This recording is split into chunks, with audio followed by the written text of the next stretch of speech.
Ang Pasko ay panahon ng biyaya at pagbibigayan. Pero napatunayan natin dito sa brigada na walang pinipiling petsa o buwan ang pagtulong at pagmamalasakit sa ating kapwa. Balikan natin ang ilan sa mga hindi malilimutang taong nakilala natin dito sa brigada. Kumusta kaya ang kanilang Pasko? Siyam na araw na lang, Pasko na mga kapuso. Nitong mga nakaraang buwan, marami-rami rin tayong mga pinagdaanan na pagsubok sa buhay. Pero sabi nga nila, mas matapang ka kesa sa iyong iniisip. Ating balikan ang mga kapuso nating naitampok namin sa brigada. Mga kapuso nating nagpamalas ng kanilang katapangan para sa kanilang mga pamilya.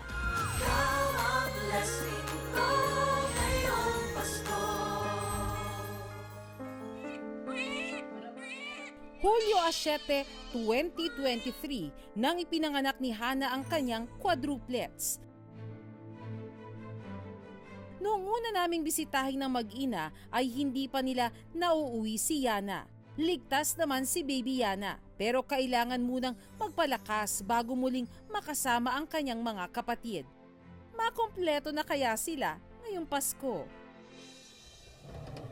Merry Christmas mga kabrigada! Naaalala niyo ba yung quadruplets na sina Yana, Yash, Yin at Yani? 2 months pa lang sila nung una ko silang nakita at ngayong magpapasko, 6 months na ang quadruplets. Kumustahin natin sila at handugan ng munting aginaldo. Merry Christmas, Mami Hana! Ang laki ng gift. Siyempre, para sa inyong 4 na chikiting. Oh! Ah! Merry Christmas! Kumusta po ang pag-aalaga? Ngayon lumalaki na po sila paunti-unti. Medyo mas magaan na ngayon. Eh. Mas magaan? Oo, kasi nung mga una, iyakan talaga sila ng iyakan. Tsaka papuyat. Wala akong tulog lagi. Opo. Ngayon, tuloy-tuloy na silang matulog. Tuloy-tuloy na. Opo. Sa gabi talagang may time na sila kung anong oras sila tutulog. Yung Tapos, only boy dito sa quadruplets, etong si Yin. Yin. Apo. Dati po tahimik na rin siya nung una ko siyang nakita no? Hanggang ngayon, ganun pa Hanggang rin ngayon, po siya. ganun pa rin po siya. Hindi po siya Tahimik pa rin nagbago siya. ng ugali. Hindi nagbago. Opo. Kasi talagang mapapansin mo na tahimik siya. Nung pumunta ako dito nung first time, hindi ko siya narinig na umiyak. Nasaan na po yung iyakin? Ay, nandun sa Opo, sa ibabaw ng regalo.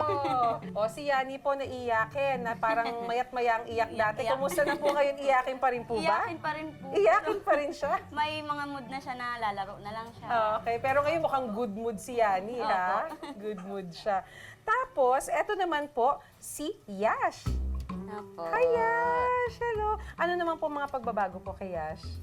Ano na siya, dapa na siya ng dapa. Dapa ng dapa. Mas mataba po siya. After yun yung kaming bisitahin, lumobo Apo. po siya. Oh, nakakatuwa naman. Habang lumalaki, ayan, nag-iiba-iba na yung tsura. So, kung si Yin po ay tahimik, si Yani naman ay palaiyak. Kumusta naman po si Yash? Tawa ng tawa. Tawa ng tawa? Tawa ka ng Walang tawa? ngiti. Tawa ka ng Yan na. Ang galing! Lahat nginitian. Lahat nginitian. Nakakatuwa naman. At syempre, yung huling dumating dito sa inyo dahil nagstay muna siya sa NICU. Si Yana, kumusta naman po? Eto, mukhang Ayan, malikot malikot ha. na rin po, umiikot-ikot na. Grabe, no? From yung time na parang hindi pa kayo sure kung kailan nyo siya iuuwi dahil nga nasa NICU. Ngayon naman makikita natin ang sigla. Ang Kasi likot umikot na siya ngayon, no? Grabe, Nagro-rotate nakakatuwa na. naman. Ano naman po ang distinct na naman na characteristics po na napapansin niyo sa Ano kanya? siya, tumakaw. Matakaw po siya. Matakaw. Pag wala nung umuwi, para po siyang nagbabawi. Ganun. Okay, so yung Takaw po pinakahuli niya. pang dumating dahil nagstay sa NICU, siya pa ngayon yung pinakamatakaw. Opo. Tapos yung Oras na para ibigay sa mag-anak ang aming inihanda para sa kanila. Nito lang nakaraang Disyembre 7 ay ipinagdiwang ng quadruplets ang kanilang ika-6 na buwan, kaya naman bigyan ng cake yan. Brigada family. Pero hindi pa riyan nagtatapos ang aming munting sorpresa. Ay, hindi. Ito po ang tunay na regalo namin. Galing sa brigada para po kina Yana, Yash, Yin, at Yani. Finally, nakompleto ko silang 4.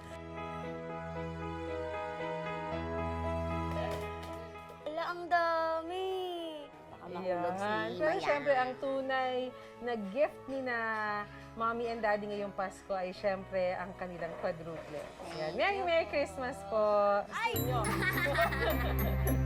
Hindi nga matatawaran ang katapangan na ipinamalas ni Hana para sa kanyang mga anak.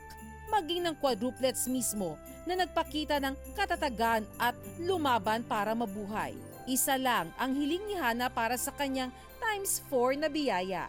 Maging healthy lang sila as always kasi ang hirap nilang tignan pag may sakit. Gusto ko lang sila lumaking healthy. Nakakatuwa naman. Opo. Yun naman po lahat ng Lumaking mami. healthy at mga mabubuting bata. Yan lang naman ang hiling nating mga magulang, no? Kung usapang katapangan lang, sagana riyan ang nakilala nating noong delivery rider na superhero. Siya si Jilan Ocon mula sa Batangas City. Ang delivery rider na nagbabagong anyo bilang si Spider-Man, hindi lang para maghatid ng pagkain o anumang padala, kundi pati na rin ng good vibes. Muli naming binalikan si Jilan sa Plaza Mabini sa Batangas City.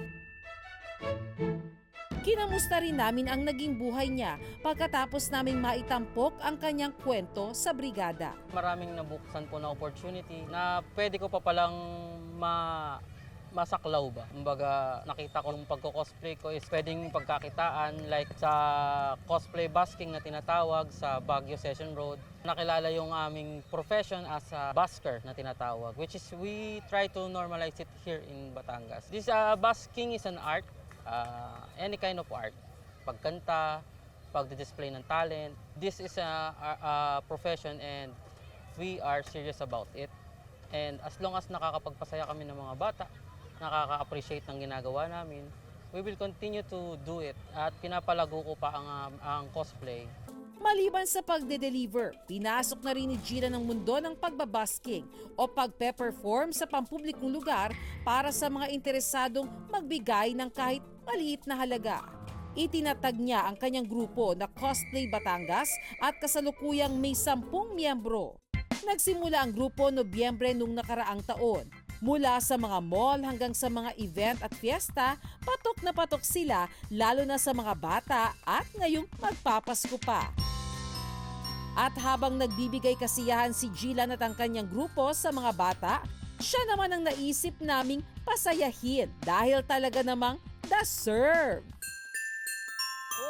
Maliban kasi sa malapit ang Pasko, ipinagdiriwang din ni Jilan ang kanyang kaarawan sa mismong araw na ito. Ginagawa ko po ito lahat para sa aking mga anak po, para masuportahan ko po ang kanilang mga pangangailangan, kung sa school, sa pagkain, hindi po sila magugutom, and to secure po na ang future po nila ay makapagpatapos po sila ng pag-aaral. Hindi rin natin matatawaran ang katapangan at katatagan na ipinakita ni Jilan para sa kanyang mga anak. Isang ama na handang sunggaban ang mga iba't ibang pagkakakitaan para sa kanyang mga anak. Heto mga kapuso, naalala niyo pa po ba siya? Nako, mapapa-aruy ka talaga sa kanyang angking talento. Siya si Adrian Gamboa ng Lemery, Batangas, mas kilala bilang Lalamunan King. Matapos maitampok sa brigada, nabigyan siya ng mga oportunidad para sa iba pang TV guestings. Kumikita na rin daw siya sa TikTok at pag-online selling. Balita rin namin, maliban daw sa cellphone ay may major na naipundar si Adrian. Dati po nung bago po ako ma-feature sa brigada, kubo pa lang po siya, tapos ngayon po ito na po, malapit na pong matupad yung pangarap ko sa bahay ko po. Ito pong pinapagawa ko pong bahay ay sinimulan ko lang po ito nung September po, bago po ako mag-birthday. Yan na po yung pinaka-pa-birthday ko sa sarili ko, tsaka gift ko sa family ko po. Hello mga kabrigada! Welcome to my home! Ngayon po ay mag-house tour sa aking bahay kahit di pa po tapos, kaya tara, samahan niyo ako. Pagpasok po natin ng unang pinto ay makikita niyo po agad itong aming salas, kahit yan lang po. Ito po ang rooms ng aking Akin pong mga kapatid, tsaka po nanay ko, yan po yun. Pasensya na po kayo at medyo ganyan pa yan, di pa po tapos. Tapos ito naman po yung aking room. Ito po yung aking room. Yan. Di pa po yan tapos, pero okay na din po, natutulugan na. Ito po yung kitchen. Tapos yan lang po yung salas. Tapos ito po yung gagawing banyo. Hindi pa po naaayos. Yan lang po. Kakunti lang, pero ayos naman kami dito sa bahay na to. Masaya po kami dito. Sa ngayon po, kulang pa po ng semento, tsaka po yung sa bubong, kasi po nagtutulo-tuloan pa po siya. Ngayon darating na Pasko, tutulungan namin si Adrian na matupad ang kanyang hiling. Kitang-kita kay Adrian ang ngiting abot hanggang tenga. Yan. Yan yung aming pamaskong handog para sa'yo.